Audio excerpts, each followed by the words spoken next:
But let's take a look at the Asian markets. The Japanese index at the low point of the day. While we started the show, it was down by about 0.5%. Now lower by about 0.8%. Early rates coming in from both Hang Seng and Shanghai. Opened mildly in the red, now mildly in the green for the Hong Kong index. The SGX Nifty at the start of the show indicated a 60-point bump up at the open itself.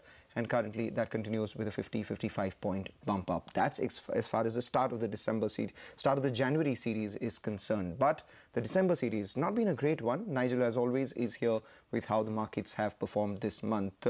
Nigel, looks like Santa decided to skip December. Yeah, Santa decided to skip December series after quite a bit, right? Last couple of series were quite good in terms of the month of December. So the series for December otherwise has been quite good. This year, Santa said, well, I'm taking a break. And that's why, in fact, it was down close to around 80 points odd. Remember, it's coming on the back of a very, very strong November 2018 rally. 700 points in that particular series. So giving back some part of those gains that we did see in the previous series of 730 odd points. So let's get to some indices and tell you who really did well and who didn't do well. So the metal index was under some pressure. The pharma index as well was under some pressure.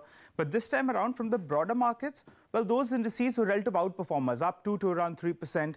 When you have the Nifty, that was under some pressure. Getting straight to the stocks then, and who was dragging the index? Sun Pharma, that's the big one in there. Plenty of issues in the past series. That was down close to around 15%. JSW Steel as well, talks about steel price cuts because Chinese prices have fallen in the last couple of months. That stock as well was losing. And even Tata Motors and IndusInd Bank, both of them were under some pressure. But there were some gainers as well in the past series. So some of those stocks had lost big time in the last couple of months, the likes of Indiabulls Housing Finance. That stock did bounce up. You had Yes Bank as well. That did pretty well in the past series. And BPCL as well was up more than 10% odd. But let's get to the broader markets. And from the broader markets itself, some of those NBFC stocks did very, very well. You had DHFL that bounced up. You had Ujjivan as well that did very, very well. And surprise, surprise, in the PSU basket, you had Bank of India. That was up nearly around 20% in the past series. But there were some losers as well. So if we're looking at it, well, Oro Pharma, that was down close to around 10% in the past series. The pharma index on the whole was an underperformer. Bharat Forge as well lost close to around 13%. And Jet Airways has been moving around. That as well lost more than 10% of its market cap in the past series. So to sum things up, Santa didn't come to town in December 2018 series. But in fact, if we're looking at it, well, let's see. Volatile times ahead. Today, kickstart a new series. Back to you. Okay, Nigel, yes, we kickstart the Jan series. Nifty saw a cut of around 80 points in December series. Thank you so much for getting us that information. But talking about the January series now, over to Mangalam, who's telling us how the setup looks like for the series and what are the key triggers lined up this month, Mangalam. Well, for December, we talk about Santa Claus. In January, over the last 3 Januaries, they've been either go big or go home. Jan 16 has been 522 points decline, but the last 2 Januaries have been go big, 500, 600 points seen respectively. Let's see how Jan 2019 pans out. So the December series, not too well after a great November series, which again followed a not too good October series. 850 points shaved off the October series, 734 points on the November series. Some consolidation in December. Will January go big or go home? Well, there is a fair amount of conviction because the December to January rollovers have been higher, 74%. This compares to about 70%. And if you take a look at the last 3 series as well, 70%, 71%, 76% have been the average rollovers. So 70%, 74%, more rollovers in the Jan series. Not only are there more rollovers, importantly, the Nifty is starting slightly heavier, 2.18 crore shares. This compares with the last 3-month average of roughly 1.91 crore shares itself. Where are the markers placed? We have 10,500 put and the 11,000 call where the markers are placed for the Jan series.